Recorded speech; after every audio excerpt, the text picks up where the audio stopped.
It's load. If you check it out right now, it's loading. Hey.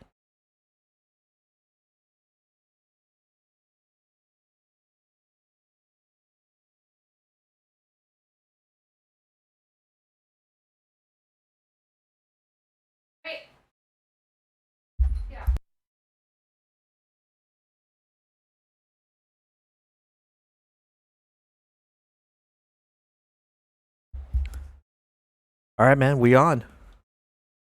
We are on. K Mills. K Mills, welcome to the show. Hey, same to you, man. DJ K2, aka K Mills, in the building tonight. Oh, yeah. Head talking. And we are going to discuss about a few topics that we want to discuss about. First and foremost, happy Saturday, everyone. This is our This is our little soft show, soft opening. But we definitely want to discuss about a few things. One is AD and LeBron extension. Dude, let's get into this discussion. I find this topic very, very interesting.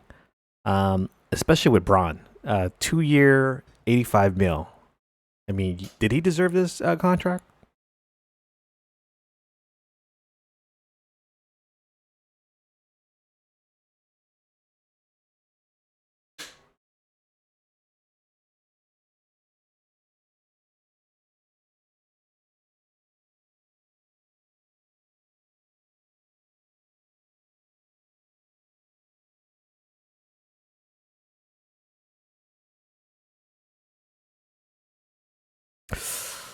Man, it would be great. It would definitely be great to see it. Now, would it actually happen? I'm not sure. I'm not sure if we're gonna be able to see that. Um, give me a second here. Yeah, I definitely think that with those two, I don't know. I mean, I'm hoping Bronny will continue to still grow, so he can at least will be what that 6'9". Maybe he'll be 6'7", 6'6". If he's 6'6", he'll be good. Yeah. Be a good two guard. But if he stop growing at this point, then I don't know. I mean, he won't live up to the hype like the dad. But we'll see. I mean, I want to see LeBron retire as a Laker and not just go to another team just to fulfill what he, want to play with his son. And I get it. But at the same time, it's like you just don't want that Jordan legacy. You know what I mean?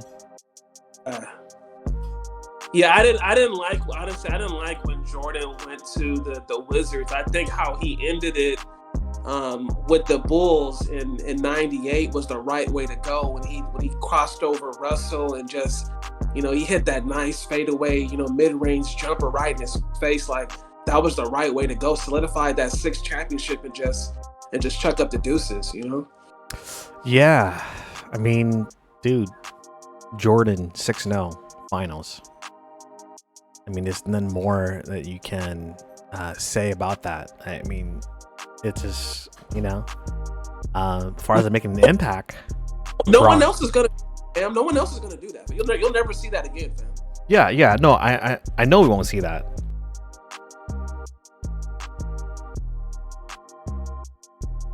And that's why to me Jordan is the best. To go 6-0 in the finals. A lot of people can't accomplish that.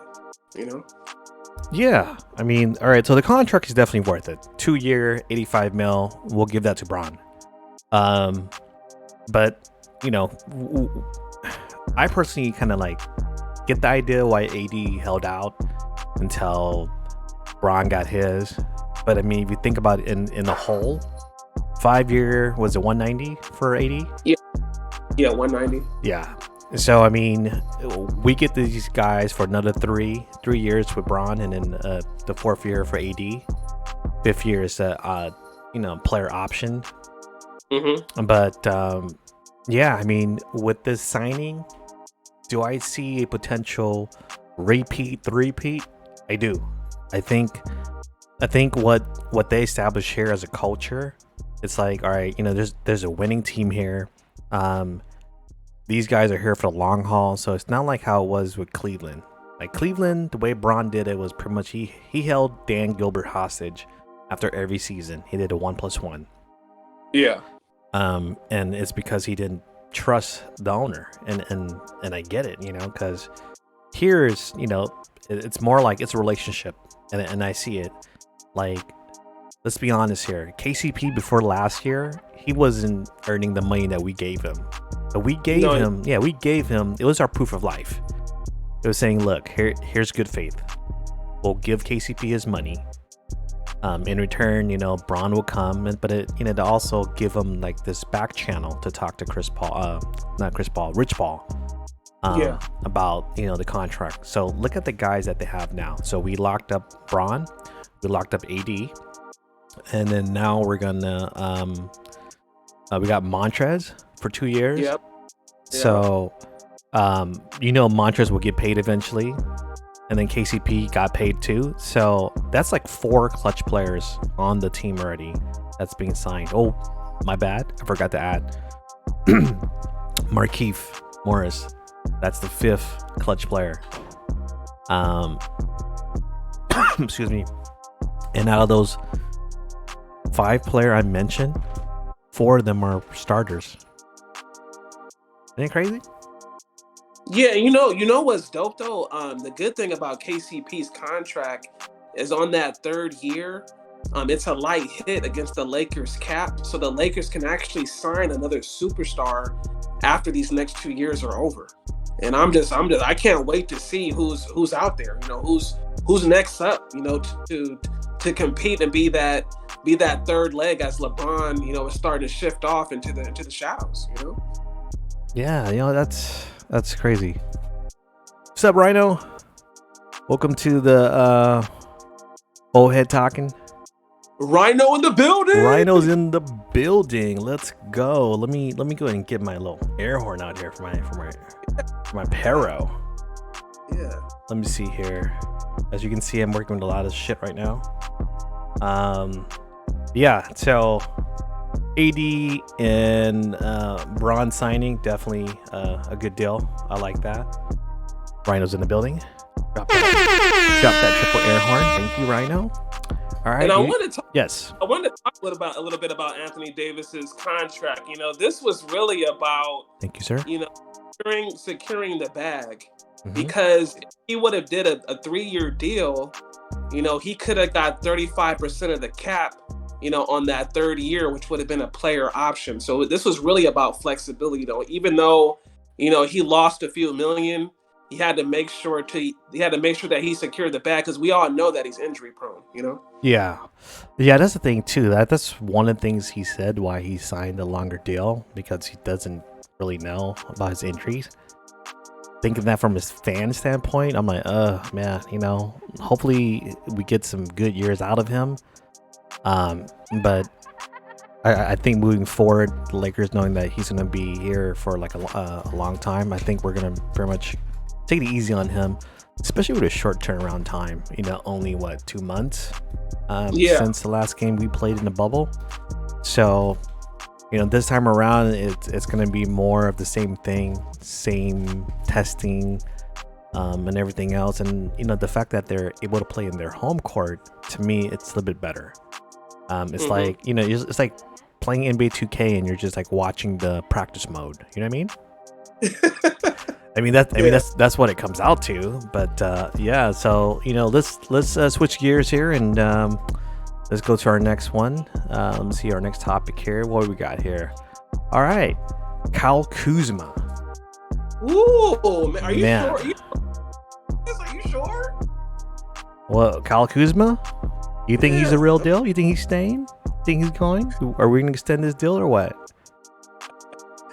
I think Kyle Kuzma, man, he might go at the trade deadline. I don't know. We got to see how he even fits with the team. I mean, is there enough balls to go around? Especially having this new point guard. We got the 6th man of the year in Harrell. Like, is there enough balls to go around? Be real, I think I think honestly, I think this for the first time in his career. I think he actually has a role now. I think he has a role. Last year, I think Braun was injured. Well, the year before that, Braun was injured. This year, he came in thinking that he'll be the second option. Then we have AD. Then he was the third choice. He didn't really. I mean, I feel like his progression.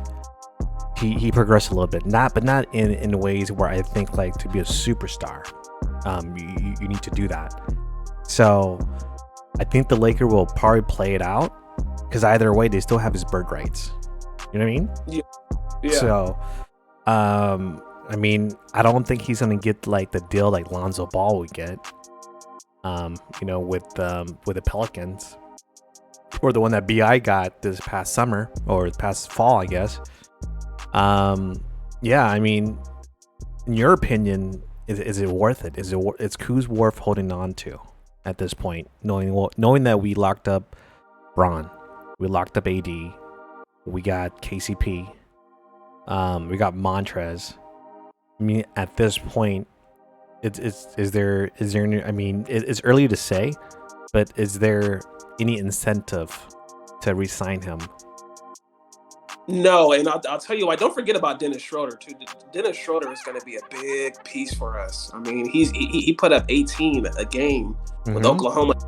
Was coming off the bench, and now if you insert him in a starter role, he's going to be even hungrier to get more money. But going back to Kuz, Kuz really hurt himself in the playoffs. He had a golden opportunity to really showcase his talent and to really hit, open jump shots to show us that he's improved on his game. And I think the playoffs hurt him. We didn't really see any improvement on his game. I mean, he was slacking off on defense.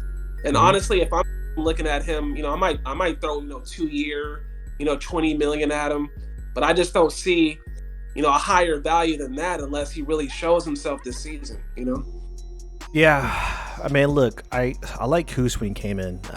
I thought he was hungry. I thought he came in determined. It's like, yo, it's like they pass up on me. I'm gonna show my worth. I'm like, all right, cool. And then like last year, it's more like kind of a regression, and maybe because I mean, I'm not gonna blame the guy for like having, like a fucking model for a girlfriend. I mean, this is, you know what I mean? It's like people pick the stupidest shit. Like if you're gonna hate on someone, you don't hate on someone because their ability to date someone. It's like it makes no sense. It's like I get it, it's like, I mean, does he feel like he's entitled to all these things? Yeah, but I mean, if you're like one of the 450 NBA players, yeah, you feel entitled. I mean, he got deals with Puma, and then with GOAT, I think brand too. So, yeah.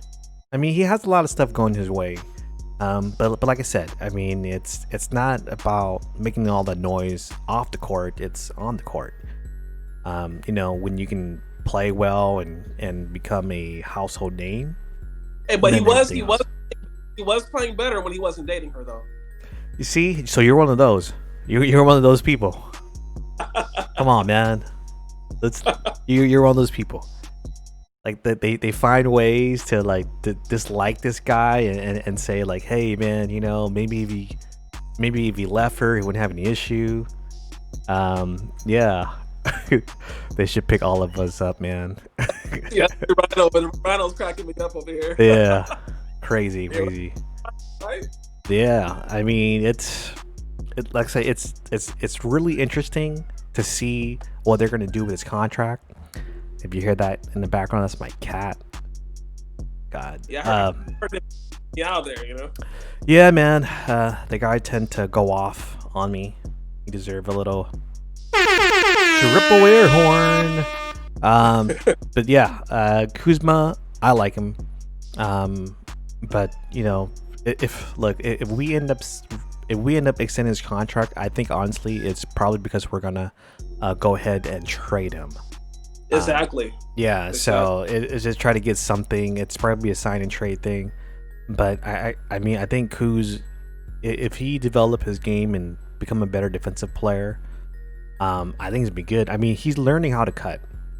He's cutting throughout the plays. So Braun would set him a high screen roll. He'll turn, just pretty much just cut the corners, going for easy layup. And now you have Montrez too. I mean, dude, it's just, and then we haven't discussed about Marc Gasol yet.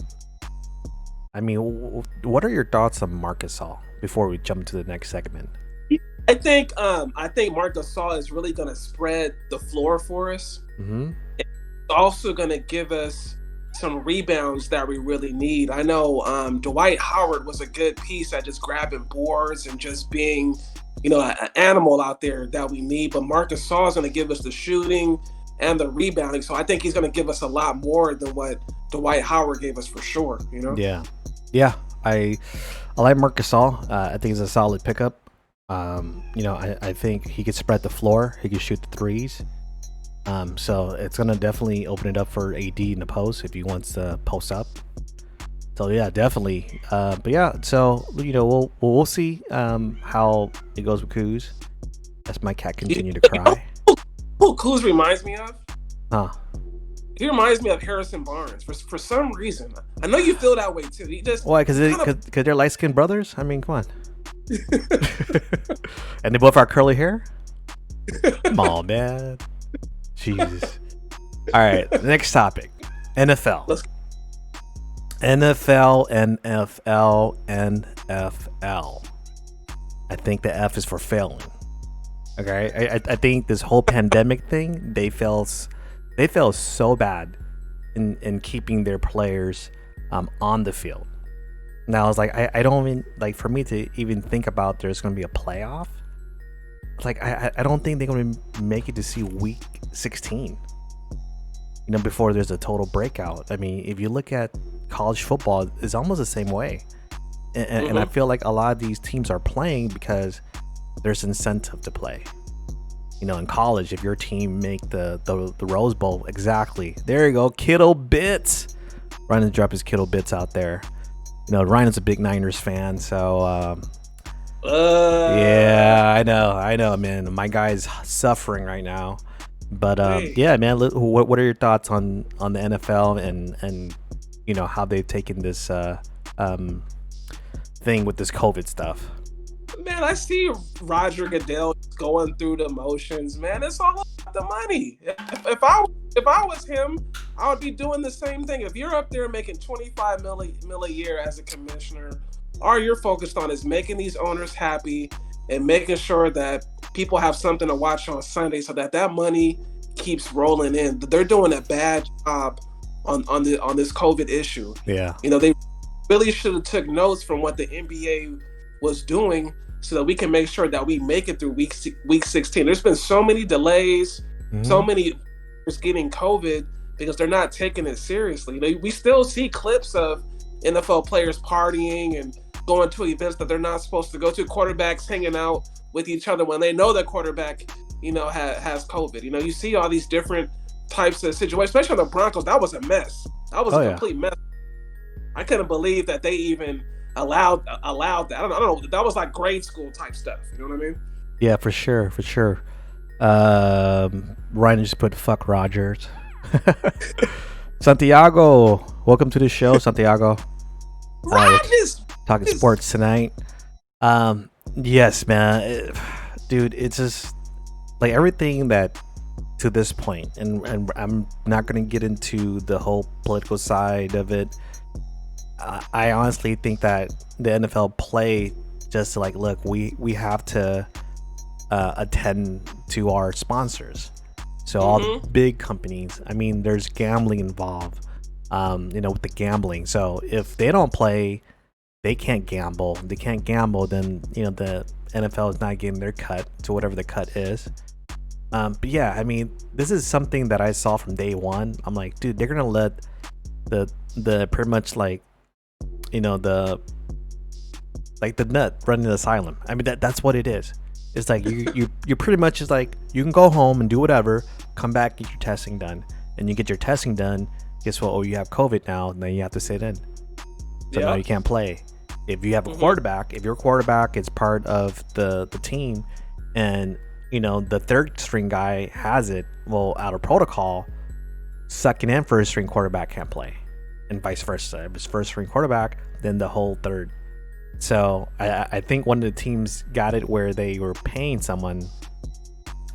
It's all for money, fam. Everything for money. Yep, I totally agree, man. Dude, it was so bad. It was so bad that the Broncos tried to have one of their coaches fill in as the quarterback. They had to bring a receiver from the practice squad to play. And then you got RG3 out there throwing the football. I'm like, what is going on? RG3 needs to retire. Like, what do we have going on here? It's a complete disgrace right now. It's terrible. Yeah, RG3, man, I like it when he first came out. But it's just like that style of play, it won't last. It's gonna go out fast. And that's just the only thing that I don't like about the NFL. Is like Cam Newton was like shit. Now it's like you don't hear about Cam anymore. It's just like the lifespan of a running back. Yeah, absolutely. 3-4 good years, that's it. It's like, dude, get your money. And I wish it was like the NBA. I wish it was like the NBA where these players like that, like we work in an insurance company, so we know like when you get involved in an accident, just imagine that. But imagine like every time you get into a collision with another player, it's exactly like that. So think about the contact that was made here. Oh, Rhino, thank you for the bitties. Bitties. Bear horn. Let's go. A little Patron time too here. Patron time. Patron time, bitches. Let's go. Who's out there sipping Patron time? Yeah, someone's sipping here. But yeah, dude. So I definitely like that. But just going back to what I was saying. Damn, what was I saying? Lost that train of thought here. You see, the minute we see money, we lose focus. God damn it. Well, no, I can add on. RG3, he got injured again, fam. He's did he? Music later on today, Santiago. Later on tonight. If you can, Rhino, can you translate for my homie? He is from Argentina, so Argentina's in the house tonight. Hey, Argentina in the building, dude. It's fun. We got Argentina and we got Artesia. Yeah, they're in the building. Man, we're gonna try to go at least 1 hour with this, and then from there we'll see as far as the music goes. But are you gonna be on tonight, Rhino? If so, I can send the homie your way once we're done here. But yeah, let's go on. So wait, RG3 got injured? Are you serious? Yeah, he got injured for 3 games, fam. Oh he man, dude. Put it nice. Yeah. 9:30 Rhino. 9:30 here. And then we jump to your show. DJ Rhino, let's go. DJ Rhino. DJ, you're in the mix with DJ Rhino. Make sure y'all follow DJ Rhino. He's a good friend of the show. Let's go. Yeah. There you go, dude. Hey, I went to his party the other night. I got faded, man. Dude got open bottle service. I was like, I'm dude. Kid you not.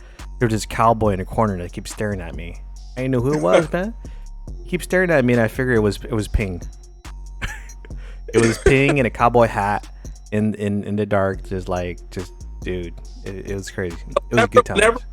Whenever I watch DJ Ping or DJ Ryan, I got my Crown Royal apple and let's take a shot. You know what I'm saying? Dude, let's go. It just you gotta take a shot, man. It's always a good time with the fam. So RG3, it's injured again. Is that what you're telling me? Yep. What team does he play for again? That's a good dude. I don't even watch him enough to even know. He's terrible. The Ravens. The Ravens. Yep, the Ravens. Wow. Damn, that just sucks, man. I like the guy too. I like him. I wasn't it a toss up between him? I'm gonna find a hanger. Hang him up. You know. You hang him up. You're not giving him another chance. He doesn't deserve it. Hang him up. All right, man. Let's go to our next topic here. Let's see what we got. KD, Kevin Durant. Oh man, you and I, off air, we've been talking a lot about this KD thing. Okay. Absolutely. All right, so it's yours. I'm gonna give you the floor. You go ahead and just say what you want to say, and then after that, I'll chime in. The question to me is who's the coach? Because we heard a lot of talk over the summer that KD and Kyrie were going to be leading Steve Nash. But now that you have Mike D'Antoni, in the building, that kind of changes the game. Because Mike D'Antoni, he's going to be in Steve Nash's ear saying, hey, this is your team.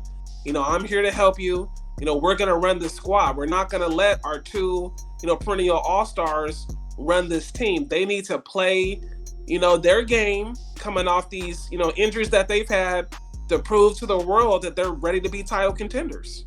And I gotta see what Kyrie I gotta see what Kyrie looks like. I gotta see what KD looks like. I do think that KD is gonna be at least at 85%. I do think that he'll put up about 25 points, 6 assists, 7 rebounds. I think those are decent numbers from him, but I don't think that he'll be an MVP candidate this year. I don't think he's going to have the same type of bounce, the same kind of jump. I just don't see it coming off an injury that's been this long. I think he really has to adjust his game, which he will because he's a great shooter. Mm-hmm. But I still think you're going to get a decent version of KD. As long as he doesn't get injured, I think you'll get a decent version of him. I like KD. I like the fact that he's back. It's good for the NBA because now Klay's out. But just what Klay went through, I just hope that doesn't happen to Durant. Knock on wood here. I just hope it doesn't happen to him. But you've seen it. It's like look at Boogie. Like rehabbing went well, and then practicing, and then boom, tore it. Mm-hmm. Klay Thompson, same thing, tore it. It's like, and Kevin Durant, what is he, 32 right now? 32, 33? 32, right? 32. Kobe had it when he was at 36 or 35? 36, right? 35 or 30? Kobe had it up there. Kobe played up to what, 39? Kobe played till he was 40. Nah. Because 40 between 2 years. Kobe came in the NBA when he was 18 or 17 and a half. Yeah, he came in the NBA when he was 17 and a half. Yeah, so I think he played till 38. Rest in peace to Mamba. Say what? Yeah, he played until he was 38. I think Kobe played until he was 38. Yeah, 38, right? So he probably had it like when he was 35, 34. That's not much off from KD. You know what I mean? Yeah. Granted, Kobe's a little bit older, but we'll see. I mean, I just don't think his body is like that durable. Like, this is the guy that couldn't bench, like, was it 180 at the combine or 160 at the combine? Dude, it's just. They don't. NBA players don't work on their legs enough. You see their legs. Their legs are so scrawny, so skinny that leg development is so important. Those leg days, you got to develop that leg strength. That's why Giannis doesn't get injured that much. Yeah, but Giannis is like Giannis, like he's top heavy. Yeah. Like, dude got like guns for arms, man. And his legs are strong. His legs are strong, but I just feel like when he gets like too heavy up top, he's gonna, he reminds me of Dwight Howard. You know what I mean? It's like you're top heavy, but Dwight Howard, like, just like physique wise, he's like top to bottom. Yeah. Right? Giannis is like, dude, he had those Darren McFadden legs. You know what I mean? It's like, dude, just go for the legs. That's it. That's it, dude. He's like a top. A little spinning top. Yeah. It's like skinny on the bottom and it's wide on top. Yeah, that's my thing. But yeah, let's you and I had a wager, okay? And our wager was this. I don't think the Nets will make the playoffs. I just don't. I mean, they got a good squad, but I just feel like this team is like one injury away or one like turmoil away from like just losing it all. You know what I mean? And so let me tell the audience the wager. Let's talk about the wager. So I said that if the Nets can get a top 4 seed in the East, that I will buy you a bottle of Tito's. And we know Tito's is your favorite. We know that. Tito's is your favorite. Tito's is my favorite, dude. If you look under your little turntable set up right there, the little station right there, just like there's some Tito tumblers. There's some Tito's tumbler in there, man. Yeah. I don't even like Tito's. I don't even like Tito's, but I'll drink that whole bottle if I have to. Hey, gotta do it, man. You gotta do what you gotta do. But yeah, definitely. It's a gentleman bet. So if and you say that if they place the top 4, Yes. that's a win too. So if they're out of the top 4 and they're from You 5th, Go get your whatever, bottle. I'll get my Go get bottle. your- It sounds like a sucker bet, but damn, I'll take it. Yeah. And we'll put it live on the show. We'll put it Oh live. shit! You see, look, hey, look, you got Rhino inspired now, man. Now he's gonna play some Madden while listening to us. Thank you for the support, Chief. Appreciate that. Yeah. So if you had to, so say this, say if KD had no injuries and Bron, it's the same age as KD. Between the two, which one of the two you pick to start your franchise? I'm still picking LeBron, man. Get your popcorn ready. Yeah, LeBron is just more. He's more dimensional. Don't get me wrong. I like KD as a scorer, but he's not a leader, and I don't think he makes his other teammates better. I mean, when he went to Golden State, that team was already loaded. They had just won 72 games. There was no reason for him to be on that team, and we like competition. And I understand that LeBron brought on KD, but when you have a loaded team like Golden State, you need some help. Like you need milk. Get that man some milk. Wait, babe. Yeah. Oh yeah. Whoever that guy is in the moats. Dude, it's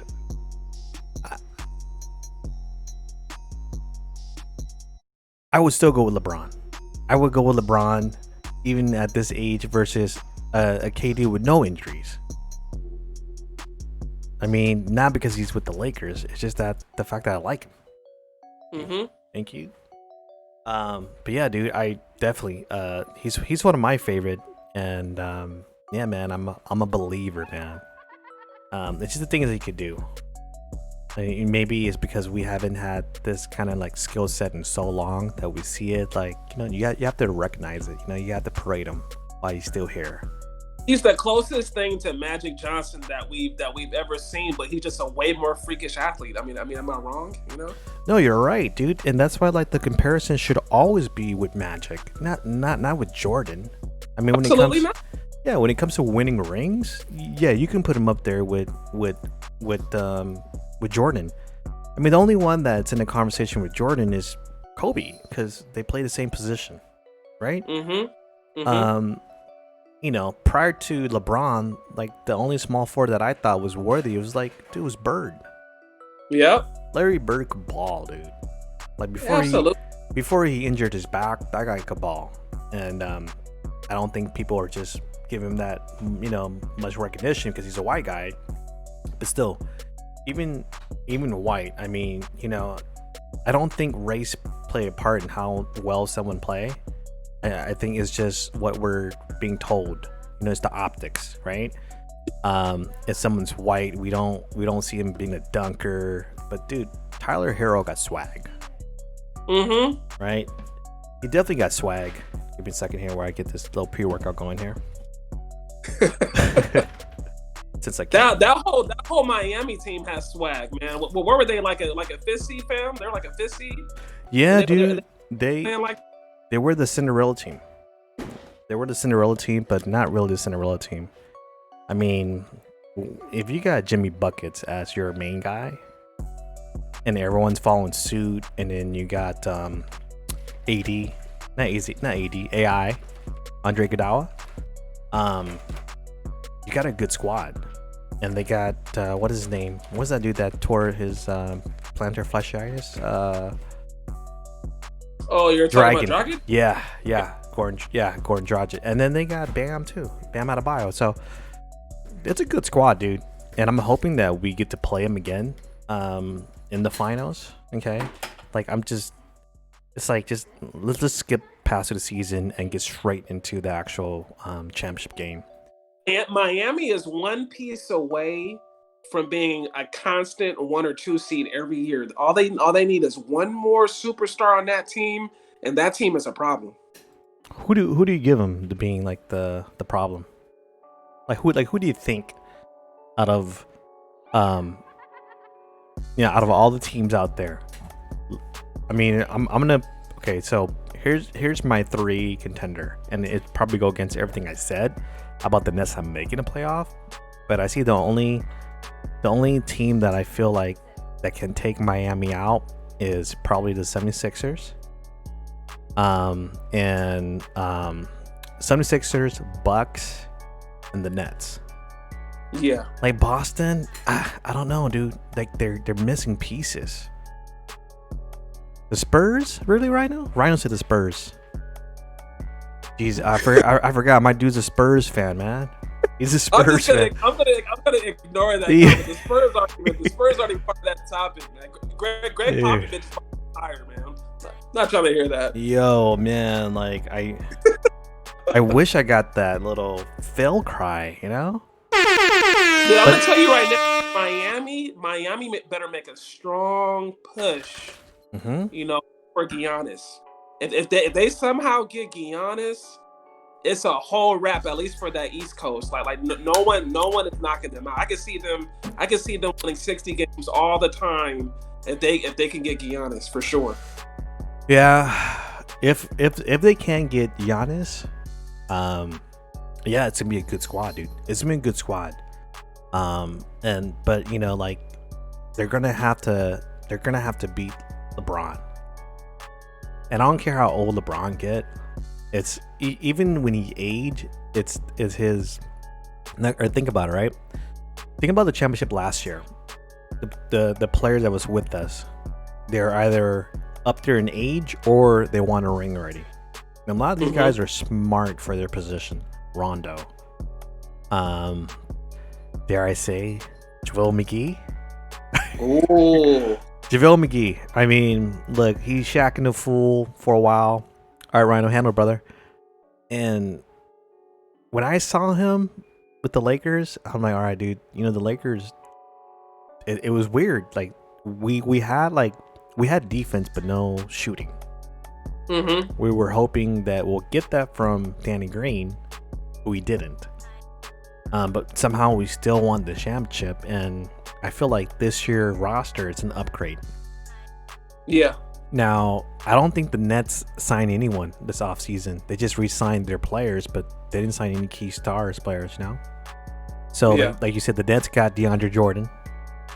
And you have KD. You have Joe Harris. LeVert. They got a lot of young studs. And you have Steve Nash. Now, he's a point guard.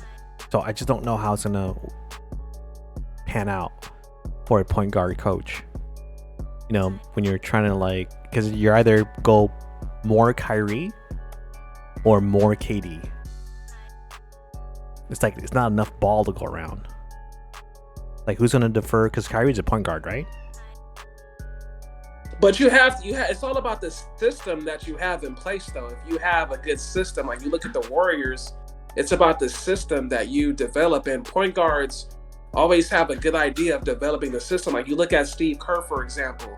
He puts the system in place with these shooters and these real athletic, bigs who just run up and down the floor like Bambi. They run up and down the floor like Bambi out there. They're to get break points. They're hitting threes from half court. When you have a unique system like that in place, a team can't figure out how the heck to guard you. You know what I mean? So I think it depends on what kind of system that Dan Antoni, and Steve Nash put together to make it easy for Steve Nash. It's all about making it easy. They have to at least make him look like a coach. Dan Antoni is going to be the mastermind behind it. But as long as they make him look like he's the one that's doing it, then that's what's going to count. Yeah, I definitely agree with that. That on that note, we'll leave that as is. Let's go to our next and last topic here before we open it up to open discussion here. All right, so over this last weekend, Nate Robinson and Jake Paul went at it in the ring. I believe Nate got knocked out, not once, but I think twice. No, 3 times. 3 times, really? Wow. 3. Okay, so what's the backstory of how these two got into it? Well, basically, they had got into it online. Mhm. They got a big online feud where they were just going, back and forth each other. And Nate Robinson actually called Jake Paul out. Wow. But I don't think that Nate Robinson did his homework. Like, Jake Paul is a legit boxer. He's been in, a lot of people don't know, he's been in 3 fights already.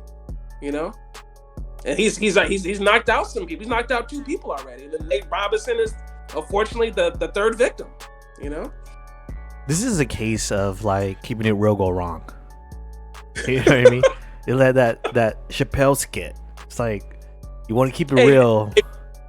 Can we do a racial draft? Is that an option here? Maybe for another segment, maybe for another show.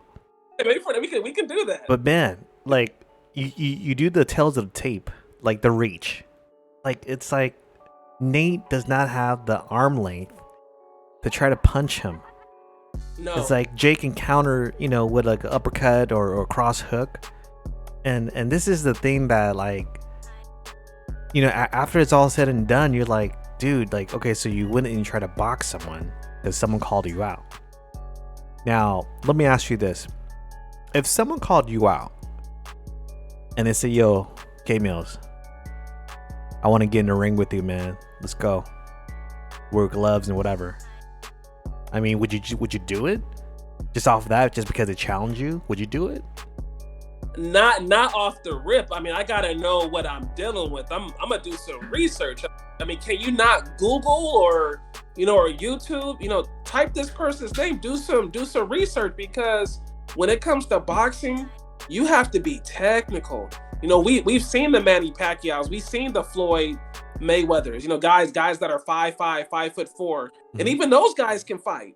So me, I'm about 5'10", even though I have a longer reach than Manny Pacquiao or Floyd Mayweather. I'm not gonna get in the ring with him. I'm not crazy. Like you just got to be careful who you're dealing with. Now, for me, I think it would depend on the money. Now, you put in $3-4 million, I'll go get knocked out for that. But Nate Robinson only got paid $600 for this match. I'm sure he made some money off the pay-per-view, but he only got paid $600 and to get knocked out 3 times? No. Yeah. I don't know about that, fam. I don't know about that.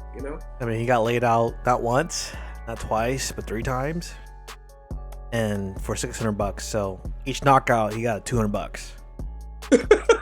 Right? His reputation is tarnished. It's like now when you see him, it's like, oh, it's no longer Nate Dogg, the 2-time slam dunk champ.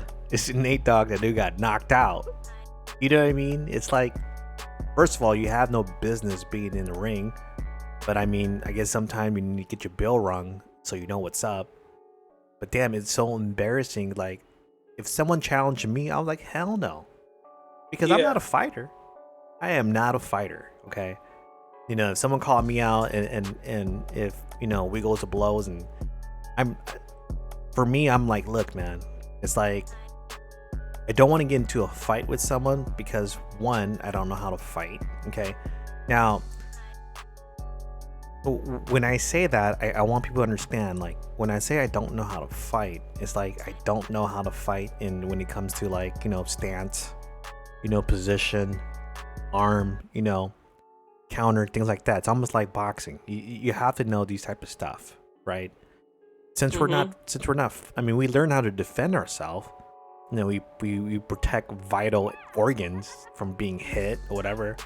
But I'm saying, like, in this case, is like, no. I mean, if I were to get into a fight with someone, for me, it's like, all right, what can I do to, like, throw them off? That's it. It's like once you, it's like what Tyson said. Everyone has a plan until they get punched in the mouth. You know what I mean? And then once you get punched in the mouth, that's it. Like, you get knocked out.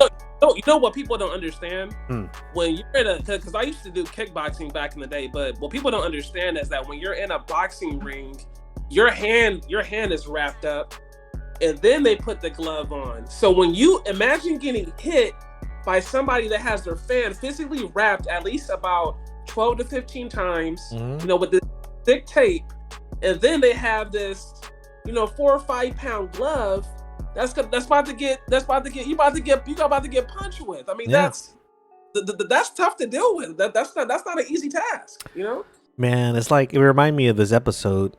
You know, rest in peace, Kimbo Slice. It was like the backyard brawl, and this was like when Kimbo Slice was coming up in the game, and everyone's like, "You gotta watch it, you gotta watch it." Because remember that remember that it's sad that I'm even like talking about it. But remember Bum Fight? Dude, I used to watch those. Oh my god, dude! It's like you watch it because you're curious to see it, but at the same time you're like, damn, this is so sad that people pay them to, you know, it's almost like we become they become like the gladiator, you know. Yeah. Like they're fighting for their freedom, but in this case they're fighting for like their next meal, which is, to me, I don't know. I mean, like, you know, once you got older and you realize like, damn, man, what was I doing watching this? You know, it's so messed up.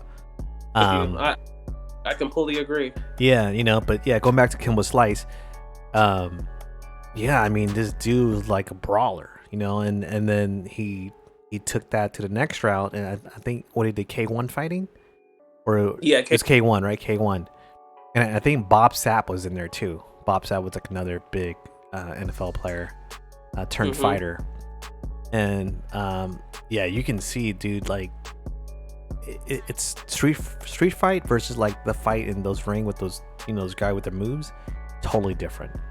Yeah, absolutely. Yeah, I think he got knocked out a few times. And after that, you're like, all right, cool. It's no longer good. It's like, well, what's her name? What's that female boxer that got beat up? They got knocked out. Ronda Rousey. Yeah. Right. It was great when she was like beating people up, but then once she got beaten, he's like, all right, it's no longer. It's like, all right, first come to mind, like, it's a fluke. It's a fluke. Yeah. It's a one-time thing. No, it's a fluke. Then she get beat up again. Then you're like, okay, then that's it, right? You know, so how many losses do we allow someone to have before we say, hey, they're no longer the it thing? Like, I can't watch it anymore. You know what I was gonna tell you? I was thinking about this the other night. The more you win, the more people will pay. Does that make sense? Like the more you win, people will pay. Like, even if Floyd were to come out of retirement and fight again, people are gonna pay more money because they want to see him lose. You know what I mean? That's just how it goes. Like, we want to be entertained. Like, we're not gonna watch somebody who's just lost 3 or 4 times in a row. And the only reason why we watched that Mike Tyson fight is because we like Mike Tyson, right? I mean, who doesn't like Mike Tyson? He's like a person that changed his life around, you know, better. He's somebody who does a lot in the community.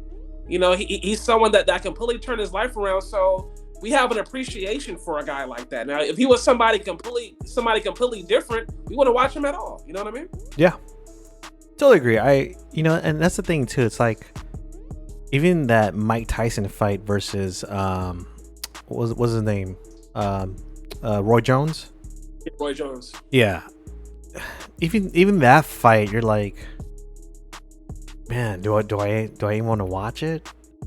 I mean, if you had other stuff to watch, will you watch that fight? Because I mean, the headliner is Mike Tyson.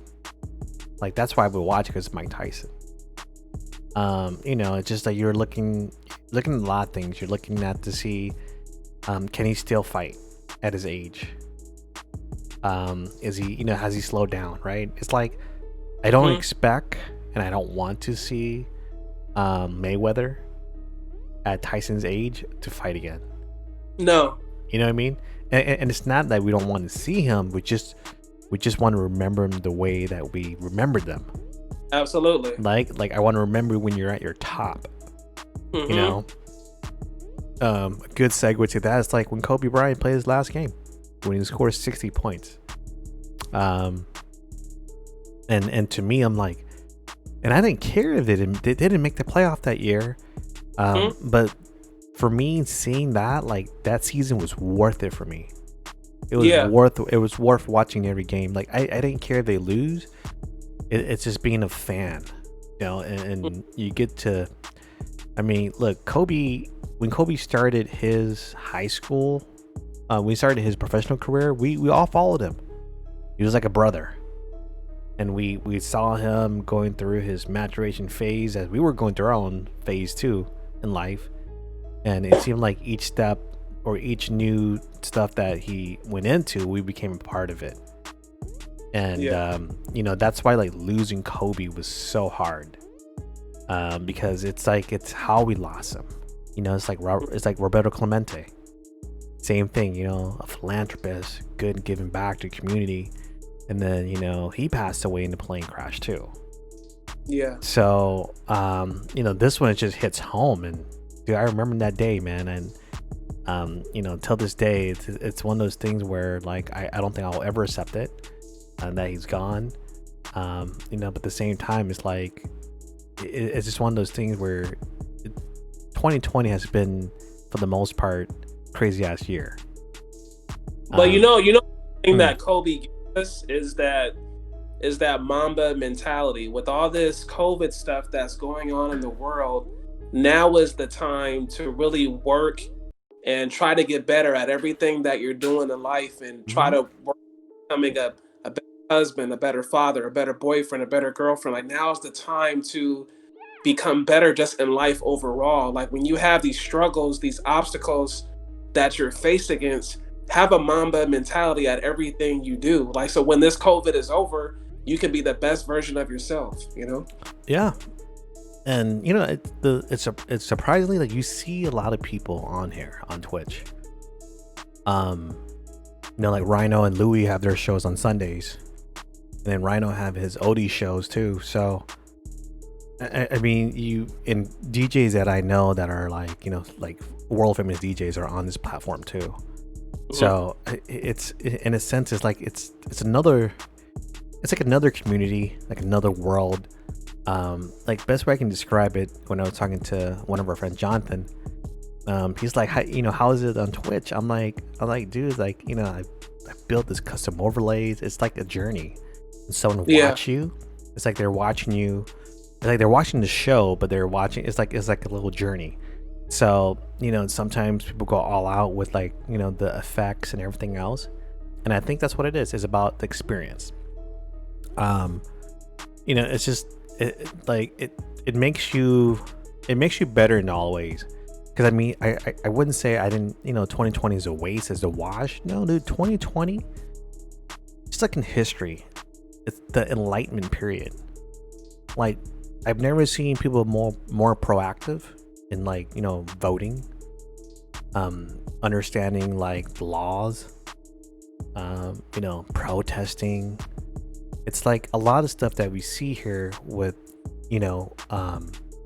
like Minnesota, their issue, Atlanta, like all this stuff, like they've been around. It's been here, and I think it's just with everything slowing down, and that's the best way to describe it. It's like when this COVID thing came out, like the whole world just stopped.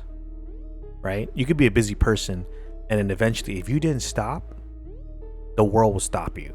And it stopped right there, and then everyone for a second there took the time to really look at their community and see what was going on. And one of the things that they start to notice is that the brutality stuff. It's like you hear it in music. Like NWA, fuck the police. Like movies. Depict like crooked cop and everything else. It's art, but then art, it mimics life, right? That's what it is. Everyone have their own version of what a good cop should be, what a bad cop should be. I think it's just experience. So moving forward, from that experience, I think people are more open now to like, if I see something that doesn't rub me the right way, I'm gonna voice my concern. Some people don't want to voice it because they're afraid for their own livelihood, right? You see something bad and you mention to someone else, you get yourself in this big scuffle, and then next thing you lose your job. Like a lot of people, like they want to say it but they can't say it. Like I know a lot of people out there are being mistreated at their place of employment, but they don't want to say anything because they don't have the financial backing. It's like, for example, Meek Mills, right? Meek Mills, before before, being with Jay-Z and everyone else, dude was like looking to do life. Jay came in, brought his team, got him out. And but that's the sad part though. It's like people who are financially in a place where they can afford themselves an attorney, they tend to pretty much be, I wouldn't say take advantage of the system, but I mean the system in place. The system is in place because it's working, right? Yeah. And that's the funny thing, and it's so true. A system is in place because it's working. If it's working, why would you change it? You know what I mean? So, I hate to go off tangent with that one, but yeah, I mean, it's just, I say with the 2020 thing, it's a lot of stuff came to light. Just how we deal with the struggle, like working from home. We used to go to the office. Now we work from home. And working from home, there are some advantages, but there's also disadvantages. It's like, you get up, go to work, which is pretty much you walk into your desk. Your desk is probably your kitchen table. Or your desk is probably somewhere near the bathroom. It's just like, because no one planned for it. Because when you sign up for your place of employment, you didn't say, hey, I'm going to sign up to be a remote worker. It's like, no, you're going to the office to work. But now, like, some of these offices are open and they're telling people you can go back. What are your thoughts? I mean, do you think it's safe to go back? Or, and if you are able to go back, is there some kind of assurance that your company should provide for you just in case you're affected by COVID?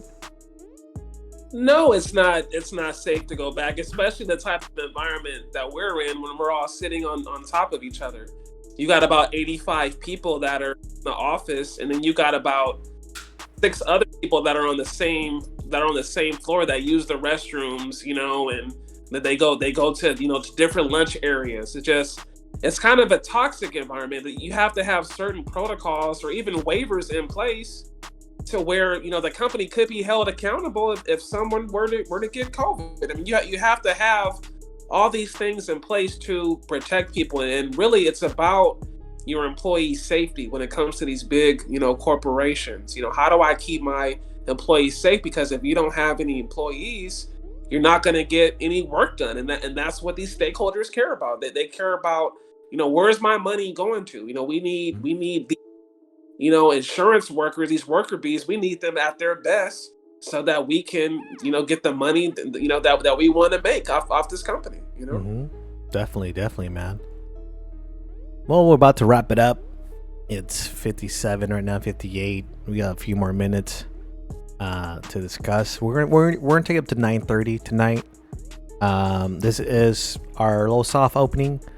But we intend to do this weekly for you guys. We're just working on the actual time schedule here. I'm gonna leave it open for you to bring anything up you wanted to discuss about Camille. K-Mills DJ K2, my man's working on his mixtape right now as we're speaking. We know it's coming. We know it's gonna be fire. We gotta drop that flex alert. We gotta drop that little triple air horn right now. There we go. I always got something cooking, but man, we gotta take a trip together, man. When all this COVID and stuff is over, man, me and you, we've been through a lot this year. I think we definitely should take a trip together. What's your take on that? The only trip that we're gonna make together is to go get that Tito's you owe me. Okay. Because as you stated, next year, this whole thing is not going to be clear up until the earliest June. That's just if everyone's in agreement. Because now, like this whole, this whole thing is like, yeah, you go back, right? So, I mean, like when is it safe to go back? And look, this whole thing is like, this is the reason why COVID spread. I read one of my posts where I read a post that one of the people in my circle posted on Instagram, and I'm not gonna throw their name out there, but what they stated was like, the people in power, the people in position, like our mayor, our governor are pretty, not, they're ill-advised on the COVID issue. And the thing is that I don't think that people understanding the whole thing is the reason why we have to stay at home and stay in shelter in place is because we don't want this to spread anymore. And it's not because we're afraid that Mr. A here who's COVID proof because you're young and you have a good immune system. It's not that. It's the fact that we don't want you, the healthy body with the COVID, go to your friends and give to your other friends, and then they give it to someone who has some underlying condition, who's easily a victim to it, and then they have to go to the hospital. And when they go to hospital, you're gonna have pretty much like all these hospital beds taken up, and that's the point. The point is not to look. Eventually, what's gonna happen is we're gonna have a herd immunity. Like this whole thing is gonna be taken care of because everyone will eventually have it. They're going to be able to create some antibodies in their blood, which will help them far as it goes. Now, long-term ramification, we don't even know. We don't even know what it would do to your lungs, right? It's just some short study at this time. It's only about 8 months of studying, but we don't know like what's the long-term effect if part of your lungs won't be able to be functioning more, or if it dies out because of the COVID stuff. And then, so my thing to him was like, dude, it's not about them trying to put fear in you. It's them telling you like, we don't need, because the hospitals are not built to take everyone in. It's like a gym, right? The best analogy I can say is it's like going to a gym. When people sign up for the gym don't expect everyone to go there all at once. It's throughout the time. So what if the gym said, hey, we're only open for 1 hour? That's it. You know how many people will head to the gym? It's gonna be like crazy. It's the same thing with this COVID stuff. It's like if we don't slow down the spreading, the people that get hospitalized, they're gonna be in the hospital, and then we're gonna have the same shit that New York had, right? Like New York was like ground zero. You know what I mean? And it's just funny when you see that kind of post, and I'm like, I get it, man. Like I too have COVID fatigue. Like I want to go out. I want to go places where I don't have to wear a mask, but like shit, I'd rather wear a mask than someone put a mask over me because I can't breathe. But you know what? One thing I want to say is that if people keep playing this game with COVID, it could be like this. There's already been rumors that it could be like this until 2022. And it's like, do we really want to do this another 2 years? I mean, you might as well do what, the governor is saying to do, so that we can at least try to see, the brighter picture, or the light at the end of the tunnel. Like just now, so we can see some kind of progress. Yeah. And see, that's the thing too. It's like people are anti-government. It's a conspiracy. Maybe because we have a president that pretty much to talk back against the government about agency, about investigation, things like that. And that's where we're at. We're in that period of the world, and let's even talk about stuff that's not here in the United States. It's like when you watch the news, you see all these other, all these other nations are dealing with the pandemic too, right? But a lot of these nations are not financially equipped. They're not, they're like third world countries. For them, it's like feast or famine kind of thing. Some of them, they can't work.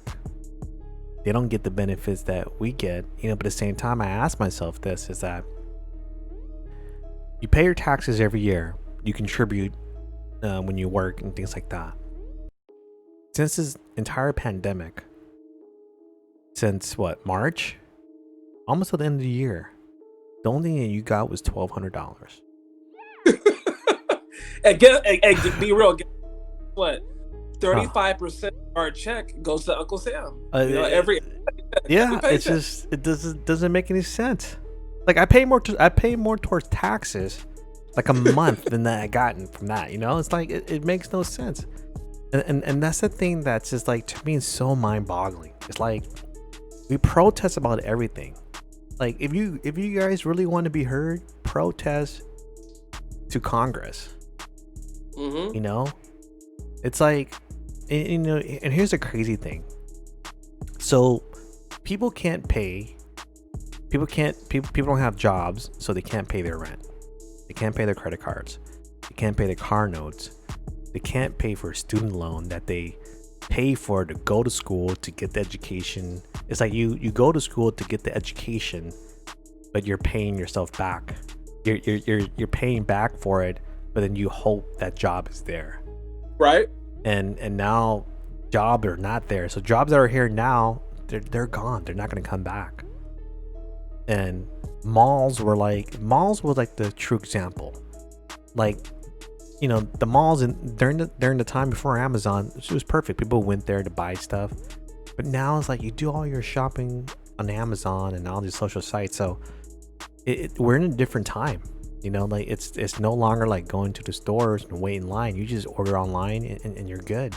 You know. But before we, I just want to say one thing. Like, we have to change the way that we do education, especially when it comes K through 12.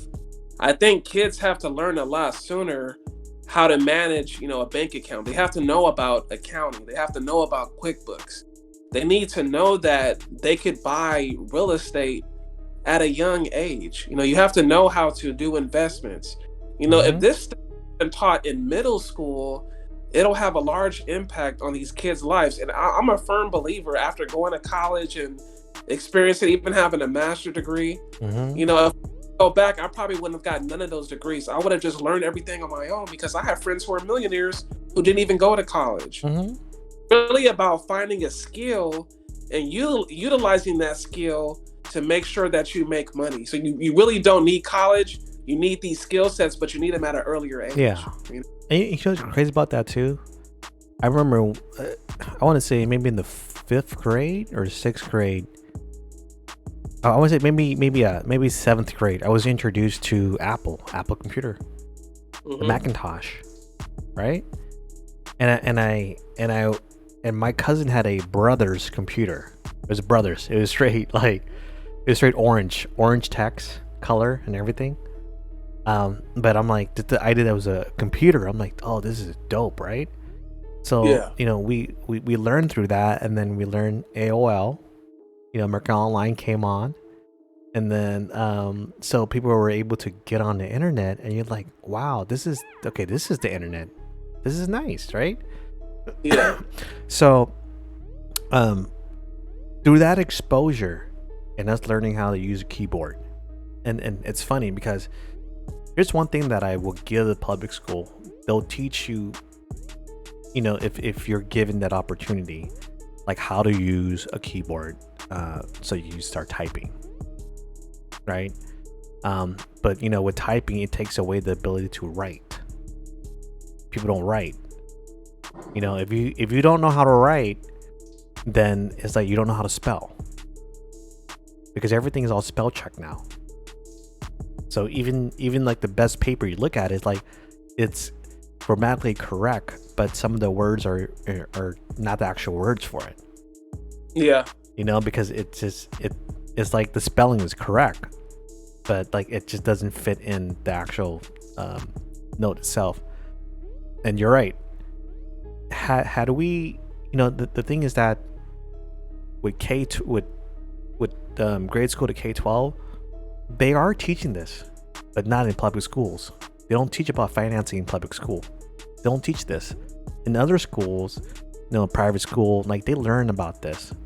You know, people in the inner city, they don't learn about this because to them it's something, you know, and I don't know who's in charge of the curriculum regarding that, but yeah, this is a reason why like a lot of the people here, you know, they don't know about the financing part. They don't know about the credit card part. You know, it's things like we wish we knew growing up. Like, hey, you know, maybe even though it's a card, you know, like, yeah, you just pay the minimum. Well, yeah, when you're paying the minimum, you're just paying the interest. Basically, at this point, you're just paying You're not paying what you owe. You're paying the interest that comes with that, and people don't know the difference. Yeah. Right? It's like, well, I'm gonna pay $15 per month. That's all my credit card is. But you're not really bringing on the principal. You're paying them back what you borrowed that month, right? So, and then everything, it accumulates and adds up, and that's the thing that if people understand, like, hey, look, it's the same thing with home, right? When you buy a home, people want to know, like, all right, so I want to buy a home here, I want to get a fixed loan, or they say I want to invest in a property, so let me do interest only. So I'm like, all right, do you know what interest only is? No, I don't know what it is. I'm like, interest only, you're renting. You're just renting. You're just paying for the interest. That's it. And you're hoping that by the time you're 2 years up on your adjustable, right? And for everyone out there, an adjustable. So the way the finance work is this. Some people have a 30-year deal. They do a 228, which is 2 years fixed, and then on the third year, it's gonna adjust to whatever the market is. So on a 2-year fix, you'll probably get like a low interest for 3%, right? Like say right now, and it depends on your credit and everything else, but say if you're qualified for an interest of 5% for a 30-year, or you can do a 2-year fix at 2%, and in the third year it will adjust depending on what the market is. Some people, they want to take the gamble, so they do 2-year. Is it called 228? So 2 years, and the third year it's adjusted, given to the market. So in the 2 year, you're getting a lower rate, and you're doing it interest only. So you're hoping is this. So basically, you're renting. So whatever the loan costs, that interest you're paying per month. So once you pay that interest per month, you gotta hope within that 2 years that the value of the property goes up. If the value of the property goes up, then you can sell the home and not lose anything. It's only when it doesn't sell, and now you're at the third year, you're gonna have to either refinance now, and this time it's gonna have to be a fixed loan, and then at that point, you're gonna have to keep this house. So, and then there's people that get into the balloon loans. You know about the balloon too? The balloon. Jesus, what am I saying? Balloon. Baloney. Yeah, baloney. Yeah. The balloon loan. Yeah. It's the same thing. It's like, when you put air in a balloon, what does it do? Evaporates. All right. Well, when you put air in a balloon, you keep expanding, right? Yeah. That's a balloon loan. So people, that's what they do. They pretty much is like, they'll get themselves in a loan where it's like, you get the loan, and then, and again, I'm going off what I remember because I vaguely remember, but I do understand the concept of a balloon loan. So basically, you get a loan. That loan starts off small. Okay, so you probably have, say, a 2-year fix, whatever. So within the first month, you're only paying, say, $1,000. Second month, it's $1,100. Third month, $1,200. So eventually, it started increasing as the loan goes on. The goal for the people who get into this loan is the same thing. It's to flip it and sell it. So when the market crashed, think about all these loans that people were involved in, right? Like Orange County, the properties for like a Brea and your Belinda home was like in excess of like $1 to $2 million. Of course. Right? And this was everywhere, and they approved everyone. And I remember I was working at Costco, and then I had a manager there. I think her name was, I don't want to say her name, but she like really pissed me off. And I was there during the seasonal. So it's where like you're there for like 90 days. You have to get past the probation, and you have to show them that you want to be there, and you can't call in sick at all. And this is like during the fall season, okay? We're talking about flu season. So on my last day, I was sick as a pup. I called and said, "Hey, I can't make it." You know, she's like, "What? Are you kidding me? Sure, you know, you're gonna the season's gonna be done and you're gonna be eligible." I was like, "No, I can't." She's like, "So what? You want to throw in the towels?" She told me that. Ooh, She said that to me. I'm like, "What?" I was like, "You want to throw?" I like, I'm like, and I told her like, "You can take it however you want to take it. I'm not coming in." And never show up to work. I was done. And then there's one thing I want to say to the viewers that are watching right now. If you have a question, concerns, please drop a comment in the chat. We want to make sure that we keep in touch with you guys and address any issues, questions you have, and let's keep this going. You know. yeah, if we don't answer it today, we'll answer it next week. But yeah, so back to that story about the loan officer stuff. I don't know how we got to this point about this loan stuff, but I think we're here. So yeah, in regards to that, so I left Costco. I went to work for a finance place, right? So, you know, a couple of the guys there I met at Dave and Buster, they're like, "Hey, dude, you know, you sound like a guy that knows what you're doing. Why don't you come work for us?" Shit, I didn't have a job then. I'm like, hell yeah, let's do it. So I got involved in it, and then I went there. First day, dude, I was dressed like $1 million, man, but no lunch money at all. I went there suited and booted, but no lunch money. If I'm like, dude, I went there because I was hungry, literally and figuratively. I was hungry because I wanted dude, you know, this is like after watching The Boiler Room.